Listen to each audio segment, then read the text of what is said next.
Oke, nggak ada ya. Kita lanjut sebentar ya.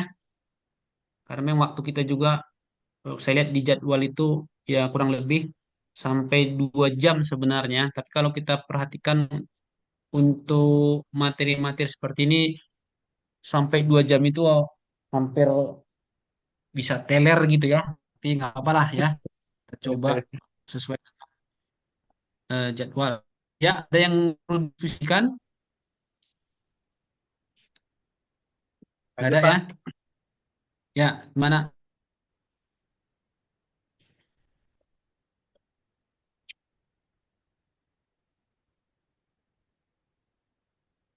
Oke, ya, kita lanjut ya. Ya lanjut aja. Oke ya. Nah, ini tadi ya. Ini gambaran step-step atau langkah eh, step-step lah gitu ya. Terjadinya tegangan pada penampang ini gitu ya. Jadi ini adalah segitiga itu grafik ya, grafik dengan penampang ini ya. Penampang segi empat ini. Kalau misalnya kita menggunakan balok lentur yang di struktur atas ini dengan menggunakan model atau profil segi empat ya, maka nanti akan terjadi tegangan itu bentuk segitiga ya. Ini. Ini garis netral ya. Garis netral. Kemudian semakin ke atas dia semakin mengalami tegangan. Makanya ini segitiga ya. Ini sebenarnya ada garis-garis eh, ininya nih ya. Nah, nah, kalau di beton, kadang kan di gambar itu atau di si perencana kadang melihat kita ini kalau beton ya. Kadang saya lihat kalau baloknya bukan balok yang relatif balok langsing gitu ya. Maksudnya yang tinggi nilai ininya ya. Hanya kadang dia membuat tulangan itu di samping ya. Nah, buah-buah gitu kan. Sebenarnya kalau kita lihat dari grafik tegangan yang terjadi pada balok seperti ini sebenarnya fungsinya hampir tidak ada. Karena apa? Karena di sini adalah garis netral gitu ya. Netral. Tidak tertekan, tidak tertarik ya. Tidak tertekan, tidak tertarik. Mestinya yang lebih dominan dipasang di sini ya. Nah, ini lebih maksimum di sini karena dia bagian tekan ya sebenarnya tidak perlu dipasang tulangan tapi tetap diberi minimum gitu ya. Ada dua sebagai pengikat sengkang misalnya gitu ya. Kalaupun ditambah di sini tulangan berarti dia penguat atau ekstra untuk sumbangan tekan. Kembali lagi kalau material baja itu tekan kan lemah ya. Tapi tetap diupayakan memang ada pemasangan tulangan di bagian sini. Tapi sifatnya adalah ekstra gitu. Tapi kalau di bagian sini ini yang paling dominan dan harus diperhatikan. Karena apa? Karena di bagian inilah eh, material beton tadi itu mengalami tarik ya. Sehingga kembali lagi material beton lemah terhadap tarik sehingga dipasang tulangan gitu ya. Nah, kembali lagi ke sini ke materi kita tadi ya. Ini adalah eh, grafik tegangan segitiga gitu ya. Nah, ini masih dalam area seperti yang saya sebutkan tadi ya. Grafiknya itu ya. Nah, ini adalah nilai FY ya. FY dan di sini adalah batas FU-nya, ultimate-nya, maksimum ya. Nah, ini putus ya, material itu baja itu putus ya. Di sini adalah area elastis ya. Di sini adalah area plastis. Di mana ciri-ciri area plastis itu akan ada perubahan bentuk pada penampangnya ya. Kalau dia penampang bulat nanti akan mengecil ya. Nah, gini. Ini sebenarnya sudah saya sampaikan di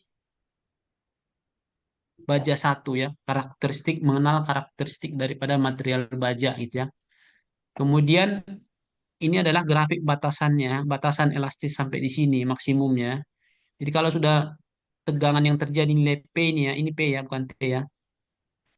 P, kemudian yang sampai lewati batas di sini ya, maka dia akan masuk ke zona plastis. Jadi kalau kita perhatikan di sini ya, nanti dalam penampang baja di sini tuh ini sudah area plastis dia sudah mulai masuk ke plastis dia ya.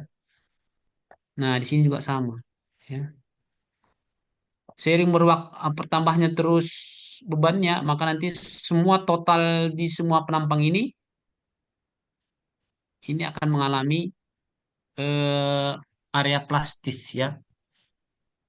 Dia akan menghasilkan tegangan segi empat ya. Maka nanti kita akan menghitung seberapa besar tegangan tahan yang di dalam kan ini ya, dan seberapa besar nanti tegangan yang terjadi pada bagian tarik ya. Nah, ini nanti akan menghasilkan momen lawan ya. Ada jaraknya sehingga nanti untuk mengetahui kekuatan si penampang ini tadi berapa kekuatan mampu memikul beban T ini ya tinggal menghasilkan momen inilah nanti gitu ya, momen lawannya.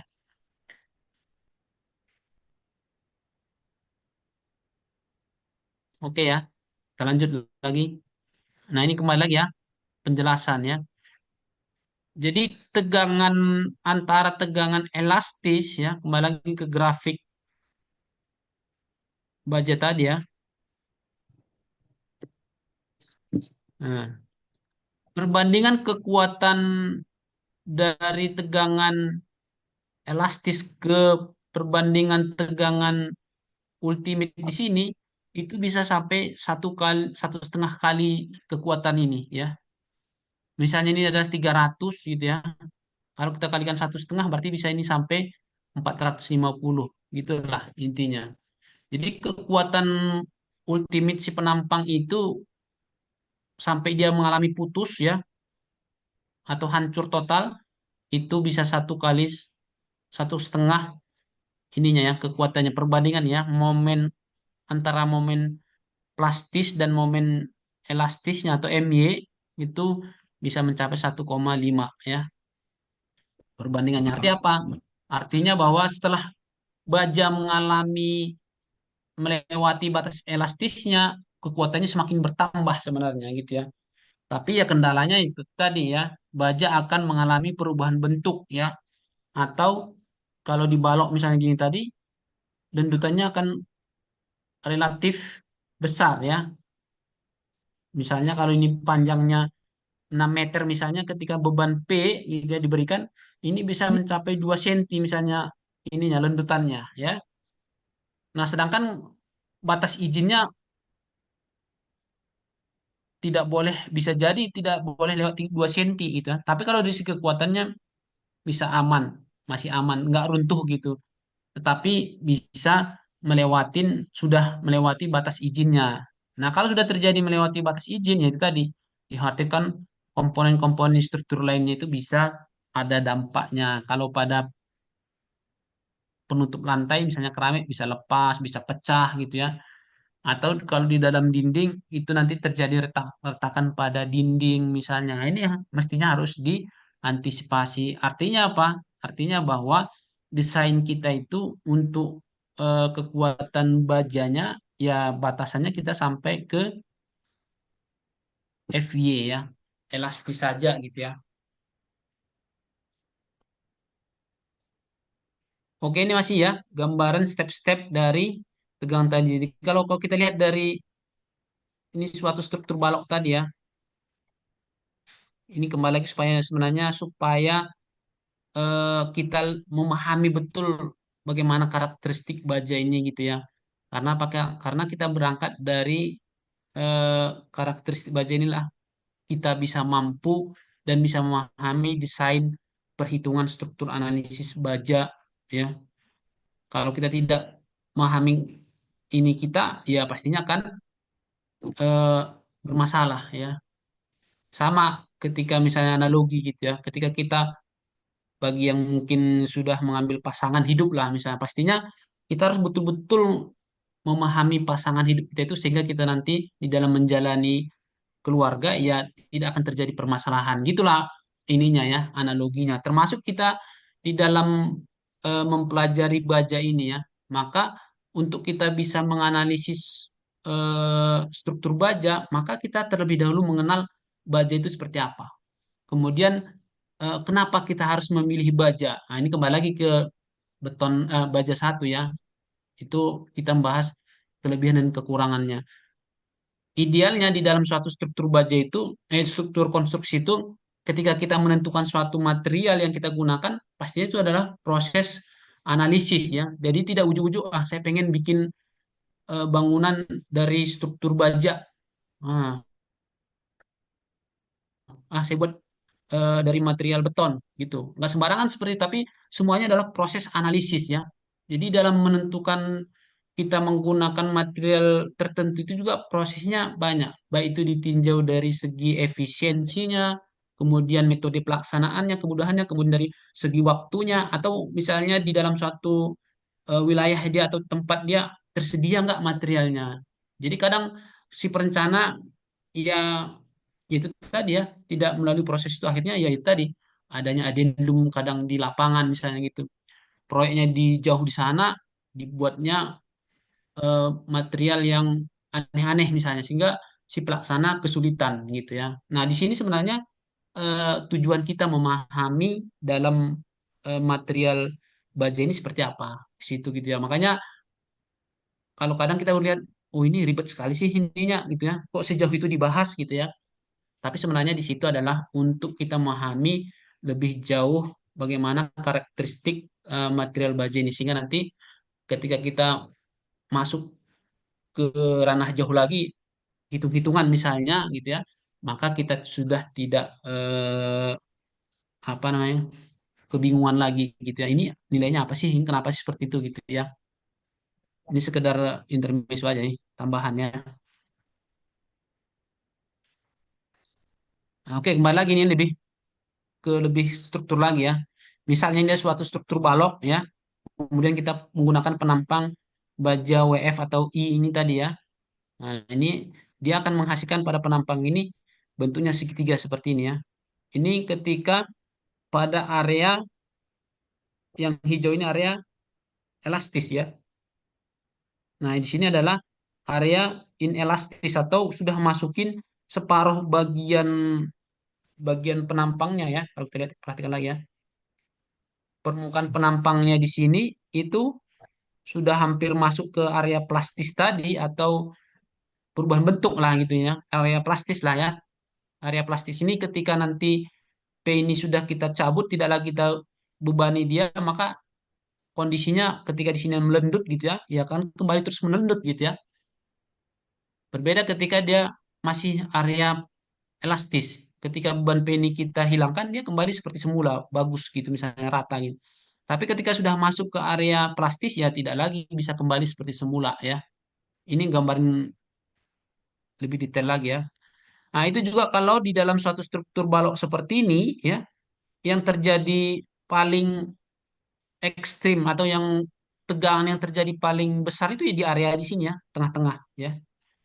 Kalau semakin ke sini ya mungkin ringan lah ya, tidak ada. Sehingga makanya titik hitamnya di sini atau titik terjadinya eh, perubahan bentuk nanti itu ya di area-area sini ya, ketika diberi beban P ini ya. Di bagian sini yang nanti ya mungkin kalau kita beri gambaran misalnya ya, ini sudah mulai agak melenceng lah ini gitu ya. Nah, gini bentuknya sudah tidak rata seperti semula gitu ya. Akibat beban P ini tadi ya. Sudah ada perubahan bentuk lah ya. Nanti silahkan dilihat di internet gitu ada pengaruh-pengaruh dari melebihi Man, kekuatan plastisnya ya. Dia sudah plastis. ada perubahan bentuk lah. Plastis. Oke ya, kita lanjut ya. Nah, ini juga semakin bagian bawah ini sudah masuk ke semua penampangnya itu mengalami kondisi plastis ya. Nah, kalau ditambah lagi sedikit di sini bebannya, maka ini akan putus ya. Putus total gitu intinya ya. Kalau masih mencapai tidak belum mencapai batas ultimate-nya atau plastisnya, FU-nya ya, tegangan ultimate-nya, maka ini masih tidak putus. Tapi dengan catatan kalau strukturnya seperti ini sudah terjadi lendutan yang ekstrim lah ya. Sudah terjadi ekstrim lendutannya gitu ya. Mungkin ya udah terlihat secara kasat mata lah lendutannya ya.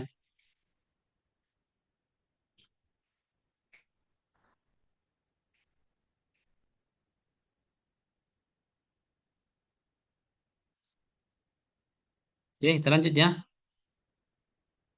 Nah, untuk menghitung tegangan pada penampang ya, penampang balok ini ya. Nah, ini rumusnya ya. Momen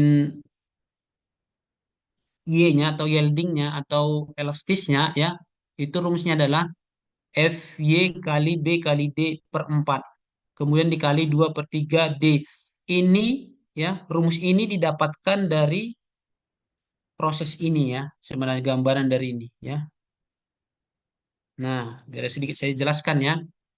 Ini adalah segitiga ya. Nah, segitiga ini adalah batasan FY-nya, tegangan. Jadi kita batasin tegangan yang terjadi pada penampang ini adalah momen leleh namanya ya, atau FY. Dia akan menghasilkan nanti segitiga ya. Jadi untuk beban segitiga seperti ini ya, atau bentuk permukaan segitiga seperti ini, titik pusatnya adalah di, kalau dari sini sepertiga ya. Nah ini ya. Kenapa dapatnya rumus ini ya? Ini sepertiga. Kemudian dari sini ke sini adalah 2 per 3 ya. Nah, ini adalah area tertekan ya. Area penampang tertekan dan di sini adalah area tertarik. Dan dua-duanya akan menghasilkan segitiga ya. Menghasilkan segitiga nih. Ya.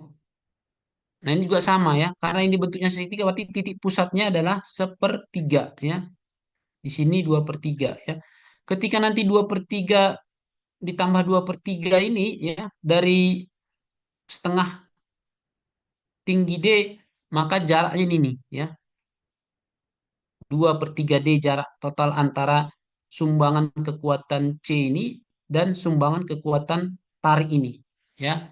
Jadi sebenarnya ketika diberi beban P di sini ya, dari struktur ini yang menahan kekuatan pada material beton baja ini yang dua ini aja ya, si C dan si T ya.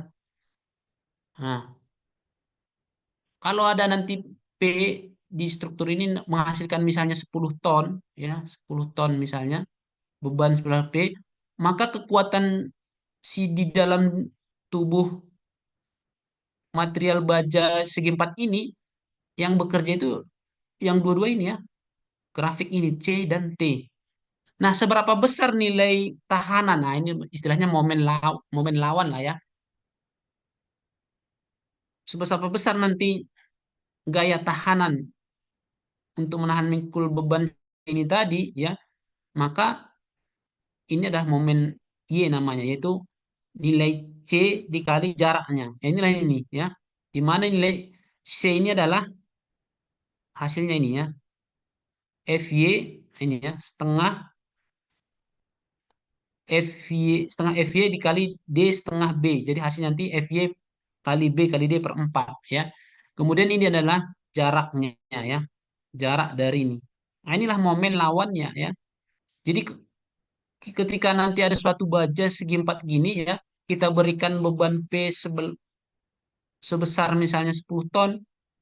Nah, makanya kita akan mencari eh, kekuatan seberapa besar nanti penampang yang bisa kita buat untuk memikul beban 10 T ini, 10 ton.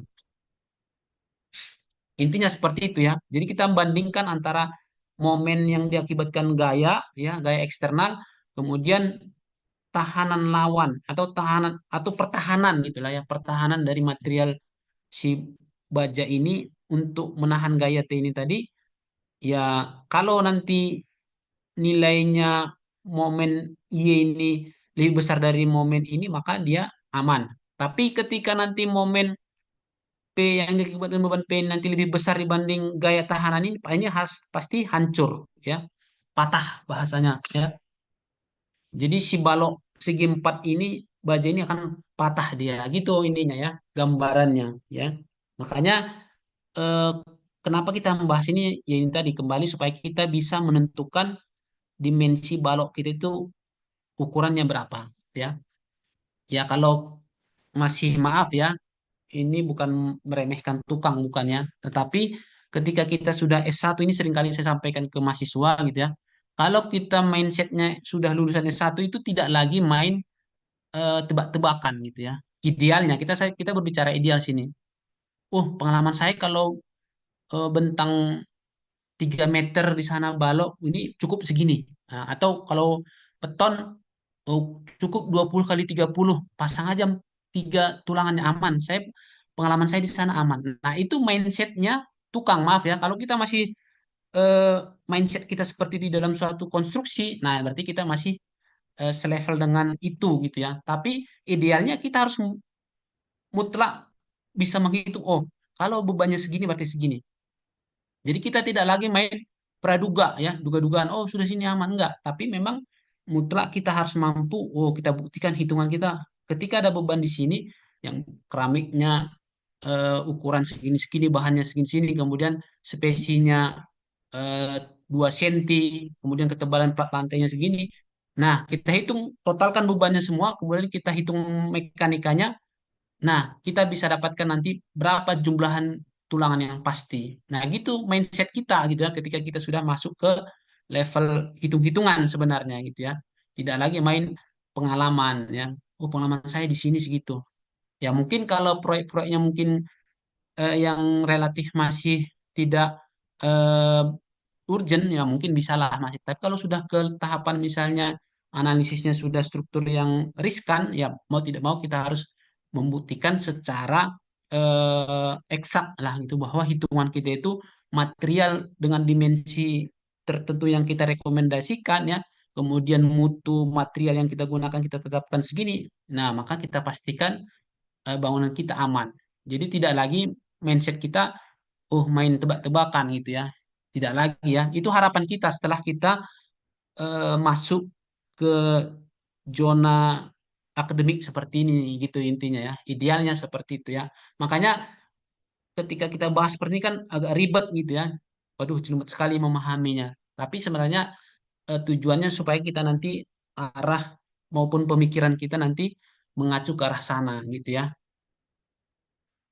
Oke, sebelum kita lanjut ke sebelah sini sedikit lagi, ada yang perlu ditanyakan atau didiskusikan? Sambil diambil absennya nanti ya.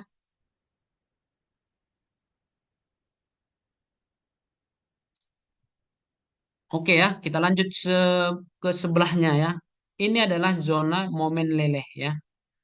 Momen leleh ini masuk ke zona plastis tadi ya, momen plastis ya, atau masuk ke zona plastis eh, sebelum mencapai batasan ultimate-nya ya. Nih ya. Nah, karena tadi itu sudah digambarkan ya, segi empat ini tadi ya. Nah, ini ya. Kalau sudah tegangan yang terjadi di sini itu mencapai keseluruhan penampang pada penampang baloknya ini semuanya sudah mencapai plastis ya, sudah melewati batas elastisnya, sudah berbentuk segi empat ya, persegi panjang lah ya. Nah, maka cara menghitung rumusnya di sini ya. Nah, di sini adalah kita lihat ya, sumbangan tekan ini C ya, berarti kompres ya atau tekan ya. Sini adalah tension ya atau tarik. Nah, ini bisa kita lihat ya. Ini sebenarnya luasan segi empat ya. Ini FY kemudian dikali 2 D per 2 ya, setengah dari penampang ini ya. Berarti ini merupakan persegi 4 ya, FY kali setengah D ya. Ini ya, FD kali setengah D ya. Kemudian dikali B, ini B ini adalah lebar dari penampang ini ya. Jadi totalnya sebenarnya ini kubus ya, bentuk kubus. Inilah sumbangan tegangan dari penampang C ini ya, tekan. Dan ini ya tarik sama ya, rumusnya antara C dan T itu sama ya, penampangnya segi 4. Kemudian untuk momen plastis ya, momen itu adalah hasil kali antara gaya dan jarak. Nah, ini adalah gaya C, kemudian ini adalah jarak terhadap T ya. Sehingga momen lawannya adalah C dikali D setengah. Nah, makanya ini adalah D setengah ya. T dikali D setengah ini. Berarti bisa juga C kali D setengah. Tergantung nanti titik sigma momen arah C atau sigma momen C itu nanti kita gunakan ya tetap aja hasilnya sama. Sehingga tegangan tahanan untuk kekuatan plastisnya ini ya, Fy dikali B dikali D pangkat 2 per 4 ya. Inilah momen lawannya untuk momen plastis. Nah, kembali lagi seperti yang slide sebelumnya ya, perbandingan antara nilai momen Y dan momen P ya, itu bisa sampai 1:5 ya. Tegangan yang terjadi itu adalah 1,5 ya. Artinya apa? Kekuatan yang tersimpan setelah terjadinya eh, kembali lagi ya kita pahami dari perhitungan ini ya. Jadi pada material baja gitu ya, setelah terjadinya eh, elastis ya, batas elastis. Jadi setelah mencapai batas elastis itu, kemudian dengan plastis itu 1:3. Hasil nilai MY dan MP ini umumnya perbandingannya adalah kekuatannya adalah 1,5 ya. Jadi 1,5 dari MY ini ya. Artinya apa? Artinya eh, ketika material baja itu ya sudah melewati batas elastisnya, maka kekuatan dia tersimpan itu masih tersisa 1,5 dari kekuatannya. Gitulah intinya ya.